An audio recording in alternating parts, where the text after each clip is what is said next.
pakcik pernah kena marah? Tak apa. Sini sana tak apalah, saya tak apa. Dekat tempat yang Acik suka tu, orang tu tak marah? Tak ada. Ramai nak Yaya guntingkan rambut Acik. Saya sendirilah, saya pandai.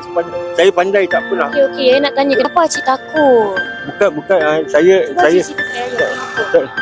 tahulah apa kan, saya sudah besar, saya tahulah. Depan sana boleh gunting tempat sana nak? Tadi masa Yaya ajak dia beli baju baru, baju Melayu baru, semua dia nak. Dia excited sangat dia. Tapi cuba komen dekat bawah, kenapa Acik ni takut? Dia nak gunting rambut tu hanya satu tempat je, kenapa?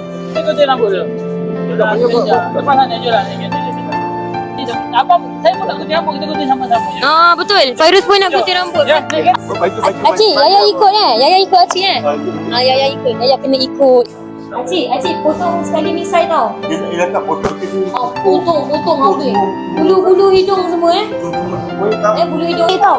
Gunting kemas-kemas, dia nak bawa untuk raya.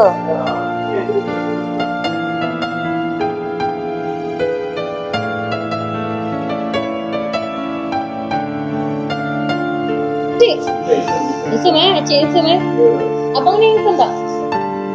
Abang ni handsome. Subhanallah, saya tak sangka hari ni saya nak datang hantar pakcik ni untuk gunting rambut. Tapi terima kasih banyak-banyak dekat Abang Amir yang dah 10 tahun berniaga dekat Masjid Lama Biru. So, Abang ni hari ni dengan baik hati dia belanja pakcik ni gunting rambut handsome macam ni, habis bersih muka, rambut semua kemas.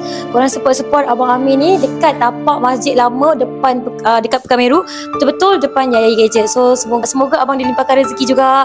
Tak sangka ada ramai orang baik hati dan kita harapkan ramai orang boleh tolong pakcik ni.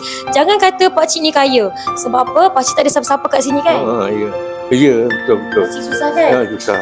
Pakcik susah, pakcik makan pun kadang-kadang minta orang. Jadi saya harap sangat siapa yang nampak pakcik, ulukanlah seberapa mampu pun yang korang ada. Uluh dah duit berapa.